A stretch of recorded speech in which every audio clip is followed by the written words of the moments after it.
Unit 6, we're drawing Lewis dot structures for molecules. Molecules also are in that class of category for covalent compounds where they share electrons. This lovely drawing on the front of this slide is a Lewis dot structure. It is for something we call ethanoic acid, if you're using the organic naming system, the IUPAC system. You commonly know of it as vinegar though. So, we're going to be looking at how to draw these structures. This one's a little bit more complex, but we're going to start with the simple ones and go from there. Before we can get into drawing, we have to know how to draw a basic Lewis dot structure just for an element. So, here we're looking at our periodic table, and you remember our valence electrons are based off of our group numbers. So, here, showing you that group 1 has 1 valence electron, and as you can see, they put X with the dot on the right. It really doesn't matter which side you put it on, just has 1 dot, whereas group 2 has 2 dots. Okay, the transition metals, we're not going to really be like looking at those. Actually, we're not going to be looking at the metals anyways, because these kind of compounds only are going to have nonmetals or metalloids and nonmetals. So really we're looking at this group over here, okay? These guys over here, boron has 3, and once again, doesn't matter what sides they go on, just as long as they're on 3 individual sides. You will put 1 on each side before you pair them up, so like when you get to group 5 or 15 here, the nitrogen group, you would put, say I'm doing nitrogen here, 1, 2, 3, 4, 5, 1 on each side, and then you pair them up, okay? Same thing with the oxygen group, which is group 16 or 6 here, has 6 valence electrons. Put 1 on each side first, and then you create 2 sets of pairs. The halogens, group 17 or 7A, they all have 7. And then here are noble gases. They're all going to have 8, but I do want to note one notable exception. Helium, even though helium doesn't bond with anything, helium only has 2 valence electrons, okay? Only has 2 valence electrons. That's important because one of our main nonmetals, hydrogen over here, hydrogen, when it does its bonding, it's going to mimic helium's configuration, and it's going to create 1 bond and share 2 electrons. So that is important because hydrogen's kind of an exception in that respect because it wants to look like helium, whereas like carbon, these elements here look like neon, these elements look like argon, these elements look like krypton. So all the other ones are going to seek 8 valence electrons to be stable, whereas the hydrogen is going to be seeking only 2 electrons to be stable and looking like helium. So, moving on here. Lewis structures. Okay, so let's start with our example of nitrogen. Once again, I told you to put 1 on each side first, like so, and then pair it up like so. But what are we talking about here? What does this mean? Bonding electrons are the single electrons on the sides. The lone pair electrons are the paired electrons on the Lewis dot structure. So if we're looking here at our example, the bonding electrons are going to be these 3 dots. So you want to label these bonding electrons, okay? Label those the bonding electrons.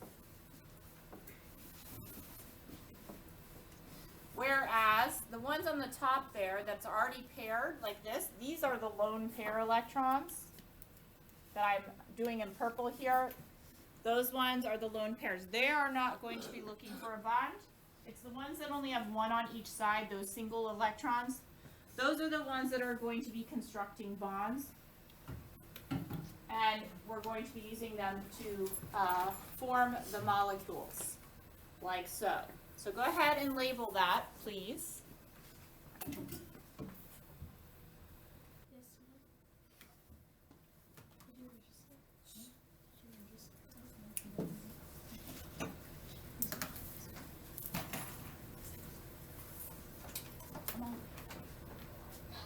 All right, Lewis dot structure. That was weird. dot structures. Looking here at our example here with our fluorine, as you can see, fluorine has the three, here I'll dot them too like this. All of these you would consider to be lone pair electrons. And then this one on the side over here, where there's only just the one dot, that means that fluorine can only form one bond, okay? Fluorine can only form one bond. Now, what does that mean? Fluorine is one bonding electron. How does it keep doing that? One bonding electron, that means only one bond can form from it. So like for example, this is where you would draw the bond from. Carbon though, if you look at carbon structure where it has a dot on each side, that means carbon's going to form 4 bonds. So one from each dot, like so. One from each dot, like so.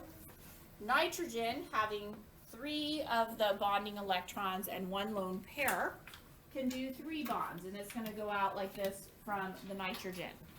So nitrogen will be able to form 3 bonds, the carbon will be able to form 4 bonds, and the fluorine, the way it's constructed, because it has the 3 lone pairs and the 1 bonding electron, can form 1 bond.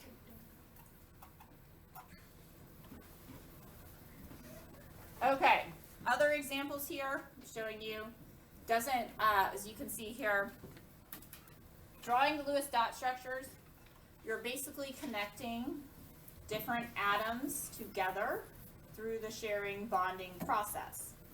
Now, like here, we have 1 phosphorus and 3 chlorines. So as you can see, we would draw out 1 phosphorus and 3 chlorines and we would connect them, okay? And I'm gonna show you this process. Here's another example. 1 carbon, 1 hydrogen, 3 chlorines, okay? And then we would connect them. And then over here, we would also do, for nitrogen, we're going to draw together. These are just examples, so you don't have to draw them out, but just showing how we're going to draw them separated and then we're going to connect them so they are now attached, sharing the electrons, and they are now molecules. So let's get through the process and the steps. Step 1, determine the central atom. And the central atom is going to be the one that has the most bonding electrons. So one thing you can tell already, hydrogen is only going to have 1 bonding electron, and the halogens are only going to have 1 bonding electron. So hydrogen and the halogens are never going to be in the center. Just going to declare that up front. Okay, that's the first step. Draw the Lewis dot diagrams for all atoms. Okay, draw them for all atoms. Then you're going to connect them and pair up the bonding electrons between atoms, like so. Oops. Step 4, redraw the structure with the bonds. Show them connected, okay? That's what we're going to do. Redraw them with the bonds. I'm going to erase that real quick.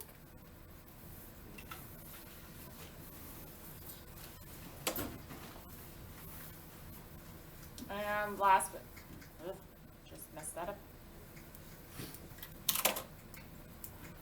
Okay, never mind.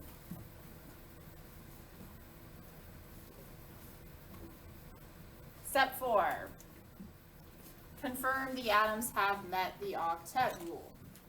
Sorry about the extra color here. It's not going by what it wants me to do here. So here I will erase that. There we go. Okay, so figure out the central atom, the one with the most bonding electrons, draw the Lewis dot structures, connect them, and then redraw them, showing the nice lines where you're bonding them together. All right, so a couple exceptions. Hydrogen. Hydrogen is right above the alkali metals. Hydrogen only has 1 valence electron, but hydrogen, remember, will only form 1 bond because it wants to look like helium. Okay, it wants to look like helium with just 2 electrons. So that's a special thing about hydrogen. That's one of the exceptions. Hydrogen will only form 1 bond, it will only share 2 electrons, and it will look like helium's configuration. Okay? Boron is the other one. Boron does not follow the rules. Boron has 3 bonding ones, as you can see, 3 bonding. However, boron is okay with 3 bonds, or 6 valence electrons. 6 valence electrons, for some particular reason, works for boron. It makes it stable. Remember, besides hydrogen and boron, everybody else is looking for 8. So they want 4 bonds that have 2 electrons in them. And each single bond is going to be sharing 2 electrons. So boron exception, hydrogen exception. All right, now, single bond. What is a single bond? Single bond is 2 electrons here. Let me go back. We represent a single bond with 1 line. 1 line, though, represents 2 electrons. You can draw it either way. You could draw it with a line or 2 dots. I prefer lines, but if you want to do dots, you can do 2 dots. That's fine, like so. Sharing of 2 electrons between 2 atoms. You draw it as a single line between the 2 atoms, okay, like so. You can draw it as a line, or you could draw it as the 2 dots. Either way, it is okay. And if you want to draw the example of HF, you can do that. All right, so for example, NF3. Now we're going to work out some examples. So start over on the left side of your box, so you have room on the right side to draw the finished product. Because remember, we're starting out with the idea of we need to figure out the central atom and draw our stuff. So here I have nitrogen, okay? And how many dots do I need to put on a nitrogen based off of what group it's in? How many valence electrons? It has 5. Very good. So we would do 1, 2, 3, 4, 5. Good. Okay. Now for the fluorines. Fluorines are in the halogen group, 17 or 7A. Come on.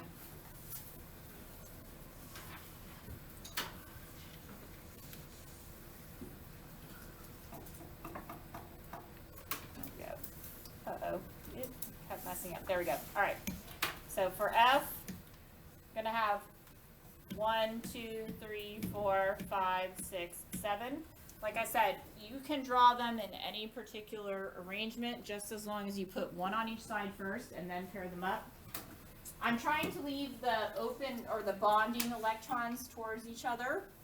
So here, 1, 2, 3, 4, 5, 6, 7. And then here, 1 more, because we need 3. We have a total of 3 in our compound. 1, 2, 3, 4, 5, 6, 7. Okay? Now what we're going to do here is we're going to connect them. Okay, so bonding to bonding here, this one, bonding to bonding, and bonding to bonding, like so. So those are the ones that will connect. So over here to the right, when we redraw it, like so.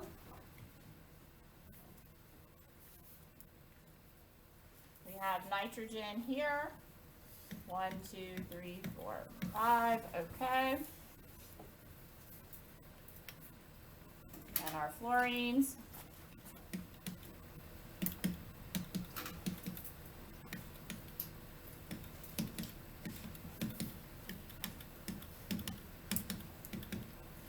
And basically we're going to go with the lines between them. So 1 line between each N and each F. That's going to represent the single bond, which contains 2 electrons, like so. So when you're drawing them, start off over here, this way over here to the left, draw them separately and connect them, and then redraw them where it's cleaned up and nicely connected. Okay? So for this example, start out with our drawing our stuff separately. So we're going to start there. So we have B, and we have F, F, and F. How many electrons go on the B? Valence electrons, that is, gets 3, right? So I'm going to do it this way, 1, 2, 3, so they all are pointing towards my fluorines, like so. And the F's all get 7. 1, 2, 3, 4, 5, 6, 7. 1, 2, 3, 4, 5, 6, 7. 1, 2, 3, 4, 6, 7. All right, so then when we're going to connect them, like so, this one will connect here and connect, and then I can draw them over to the right. So we have B, F, F, F,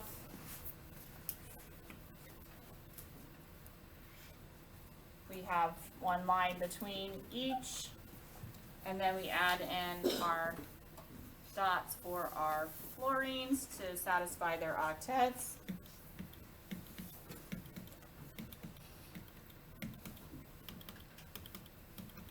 And you'll notice each fluorine, if you count correctly, they have a bond here, and then they have 3 lone pairs. The 3 lone pairs are 6 total. So the one bond is 2 plus 3 lone pairs of 6 gives you a total of 8.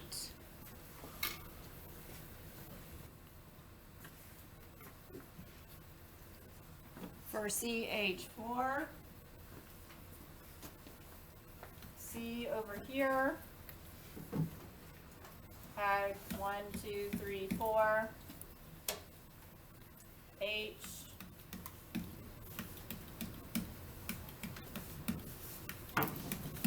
each H gets 1 like so. Now of course they're going to connect. So connect, connect, connect, connect.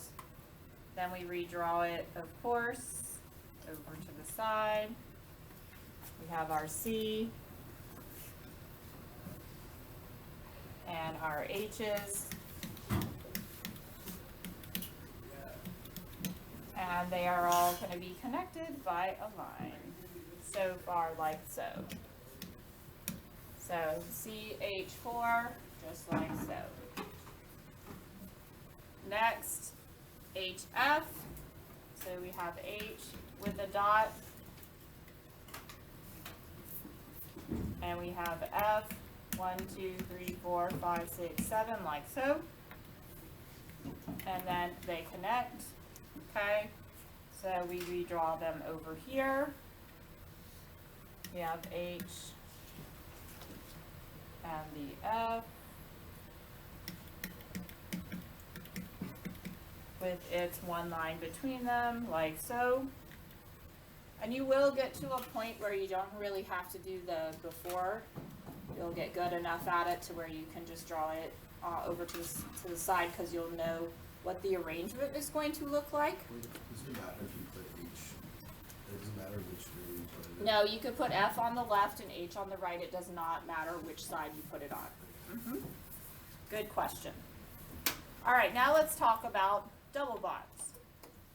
Double bonds, okay, basically have 4 electrons in the center. So we use double lines to represent double bonds. This example is oxygen, or O2. O2, as you can see the way the electrons are arranged, there is 4 between them. We have 1, 2, 3, 4. Now you can draw it with the 4 dots in the middle like that. That is an acceptable Lewis dot structure. However, I prefer lines, so I would draw it like this, like 2 lines myself. That's how I would draw it. But 4 electrons being shared, double line, like so. Okay? So, let's do an example that has a double bond.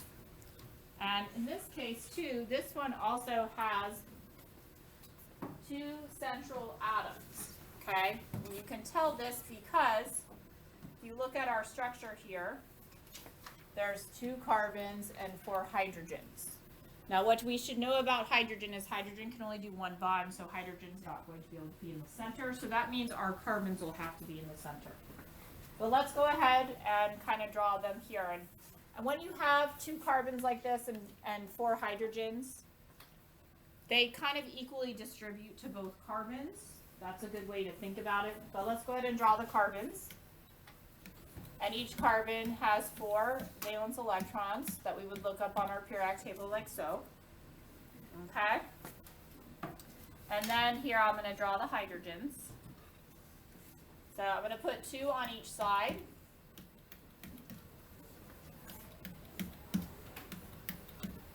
As you can see there, 2 on each side, like so. And then we're going to connect them. Okay, so let's take a look here and connect them.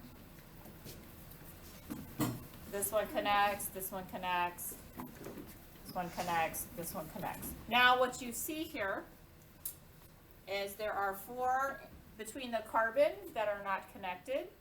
So these ones will connect and form the double bond. So when we go ahead and redraw it over to the right, like so, it's going to look like this.